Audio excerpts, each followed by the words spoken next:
there is a sentence that will ruin positive thinking for you forever, in the best possible way. You are not simply living according to your beliefs.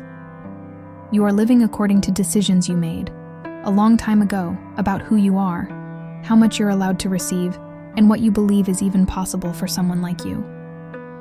Read that again, because it means the affirmations weren't the problem. You were never doing it wrong. You were just fighting a decision you don't even remember making. Before we go further, I want you to do one thing, not later, now. Subscribe to this channel and turn on notifications, not because I need the number, but because what I'm about to show you will only work if you come back and finish the process. And most people who need this the most are the ones who scroll away right before the part that changes everything. Don't be that person today. Stay with me. Here's what nobody tells you about manifestation. You can say, "I am abundant," 10,000 times. You can write it on your mirror, whisper it in the shower, repeat it in traffic, and nothing moves. Not a dollar, not an opportunity, not a door opening. Meanwhile, someone else, someone who has never read a single spiritual book, who has never said an affirmation in their life, walks into rooms, and money follows them like it's magnetized to their skin. Why? Florence Scovel Shinn wrote almost 100 years ago that words are only powerful when they carry conviction behind them. And conviction is not something you can fake with repetition. You can say the words 1,000 times and still not believe them in your body. And your body always tells the truth before your mouth does. So if it isn't the words, what is it? What if the real secret was never about what you say? What if it was about a decision? One you made so long ago, so quietly, that you don't even remember making it. And that decision has been running your entire financial reality ever since, underneath every affirmation you've ever spoken. Here it is. You are not living according to your beliefs.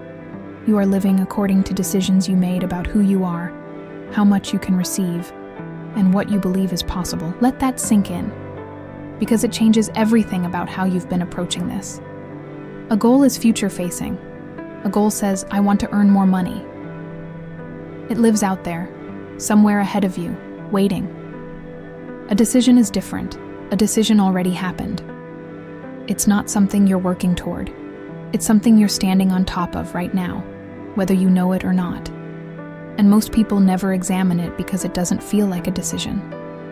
It feels like a fact. It feels like, that's just how things are for me.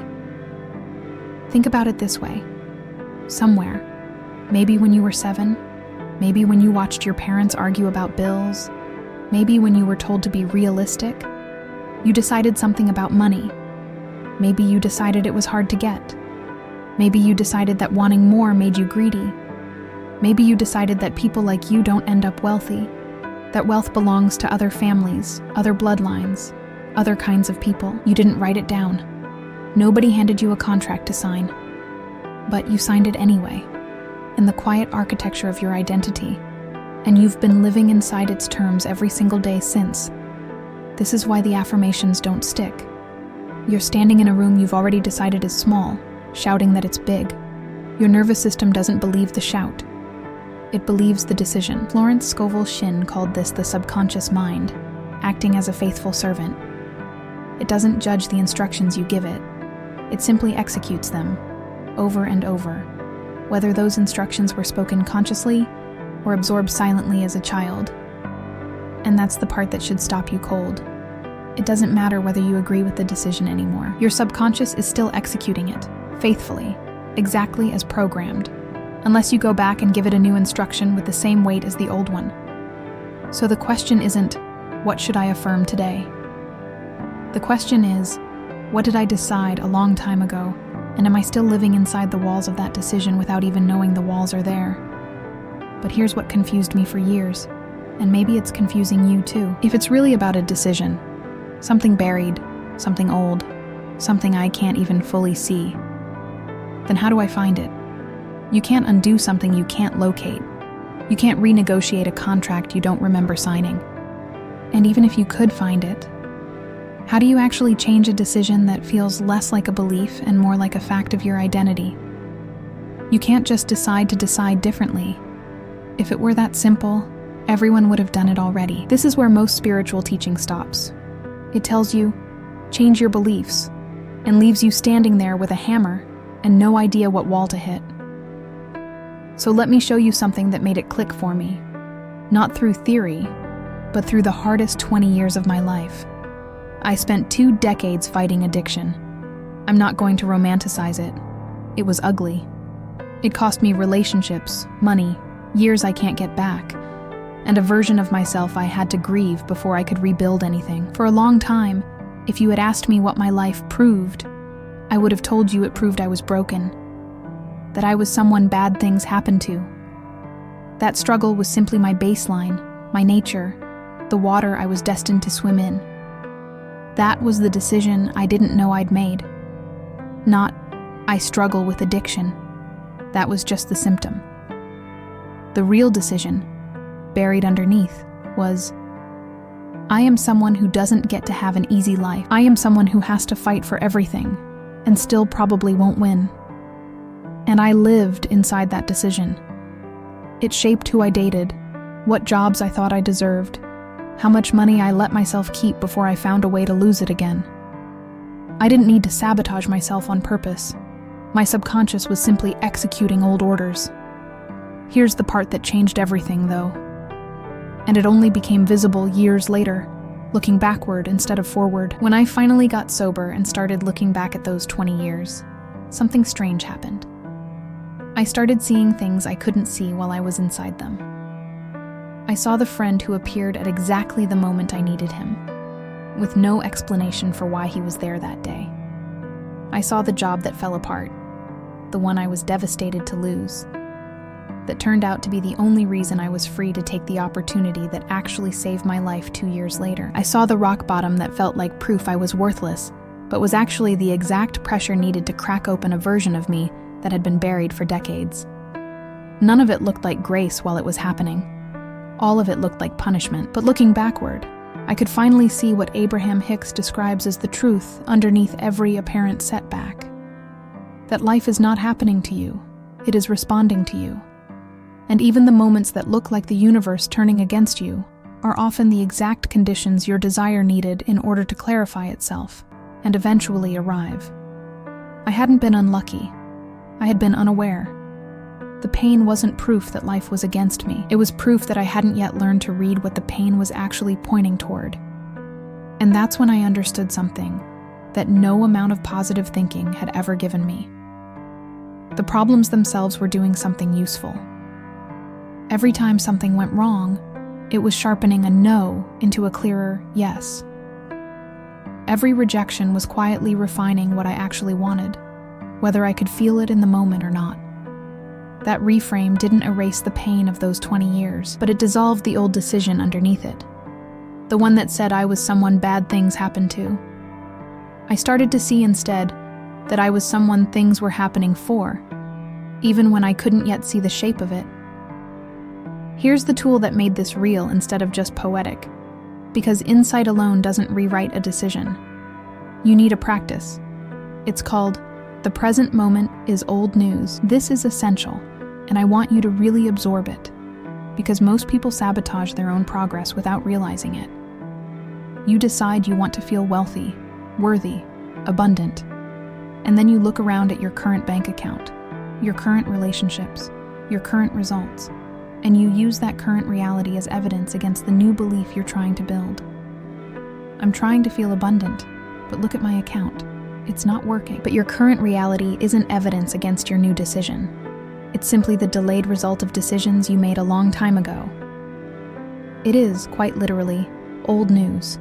It already happened. It's the printout of a program that ran in the past. It has no authority over what you decide today, unless you keep handing it authority by treating it as proof. This single reframe is the difference between people who successfully shift their reality and people who stay stuck rehearsing their old decision forever, dressed up as being realistic. Now pair that with the second tool, upstream current versus downstream current. Picture a river. Downstream is the direction the current is already flowing. Ease, relief, momentum, things clicking into place. Upstream is fighting against the current. Force, struggle, straining, trying to muscle your way to a result through sheer effort. Here's what most people get wrong. They think manifestation means paddling harder upstream, working more, forcing more, gripping tighter. But you cannot force your way into a downstream state.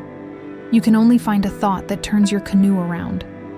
This is where the neuroscience actually meets the mysticism, and it's worth understanding plainly. When you are gripped by fear, scarcity, or urgency, your sympathetic nervous system is running the show, the fight or flight state. In that state, your body is optimized for survival, not for receiving. Creative thinking narrows. Opportunity recognition shuts down. You physically cannot perceive most of the good that's available to you because your nervous system has classified the moment as a threat. The parasympathetic state, rest, safety, ease, is the exact opposite. It's the state in which your peripheral vision opens back up, both literally and metaphorically. It's the state in which you notice the door that was open the whole time. So, changing your state isn't a vague spiritual phrase. It's a literal instruction to your nervous system. Move from sympathetic activation toward parasympathetic ease, one small thought at a time, until your body believes it's safe enough to receive. And that's the whole secret, hiding in plain sight. Not think positive, not force a belief you don't feel. Just find one thought, then the next, each one slightly better than the last, until your nervous system shifts from bracing to receiving. That shift is the actual mechanism. The words were only ever the vehicle. So, how do you actually do this, starting today? First, name the old decision. Sit quietly and ask yourself, what did I decide a long time ago about how much I'm allowed to have? Don't force an answer. It usually comes as a sentence that starts with, people like me, or that's just not realistic for someone like me. That sentence is the decision. Once you can see it, it loses some of its invisible grip. Second, stop using the present moment as evidence. Every time you catch yourself thinking, but look at my current situation, gently interrupt it with, this is old news. This is the result of an old decision, not a verdict on my future. You are not lying to yourself. You are correctly identifying what your current results actually are, outdated data. Third, practice the upstream to downstream shift in small increments. Don't try to leap from despair to euphoria. Your nervous system won't believe the jump, and it will just create more internal resistance. Instead, ask, what is one thought that feels slightly better than this one? From, I'll never have enough money, you don't need to jump to, I am infinitely abundant. You can simply move to, I have gotten through hard financial seasons before, or some part of this could still work out. Small steps downstream, one at a time, are how real, lasting shifts happen. Fourth, reinterpret your emotions as information, not identity. When a negative feeling arises, it isn't proof that something is wrong with you. It's your inner being's guidance system, flagging that your current thought is out of alignment with what you actually want. Treat it the way you'd treat a compass, not a courtroom verdict. Ask, what is this feeling pointing me back toward? Fifth, go looking for your own hidden grace, right now, without waiting 20 years to see it. Look back at the hardest chapter of your life and ask, honestly, what did this actually make possible for me? You may not find the full answer today, but the simple act of asking begins loosening the old decision that pain only means punishment. You were never bad at manifesting. You were never doing the affirmations wrong. You were simply standing on the floor of an old decision, repeating new words into a room whose walls hadn't moved yet. The floor can move, not through force, not through gripping harder or repeating louder, through a single, honest look at what you actually decided long ago, and the quiet, patient work of finding a slightly better thought, and then another, until your nervous system finally believes you're safe enough to receive what you've been asking for all along. Your current reality was never the truth about you. It was only ever the truth about a decision. And decisions, unlike facts, can be remade. If this reached something in you, don't let it end here. Comment the word decision below, right now, so I know this landed, and so you have a record, a marker, of the exact moment you chose to start rewriting yours. And if you want the next layer of this work, hit subscribe and turn on notifications, because next week I'm going deeper into exactly how to locate the specific decision that's been running your financial life, and how to replace it, step by step, using the same nervous system tools we touched on today. If this video spoke to you, there's another one waiting that goes even deeper into why your emotions are the most accurate compass you'll ever own, and how to stop mistaking discomfort for danger. Click it now, while this feeling is still fresh, and let's keep going together.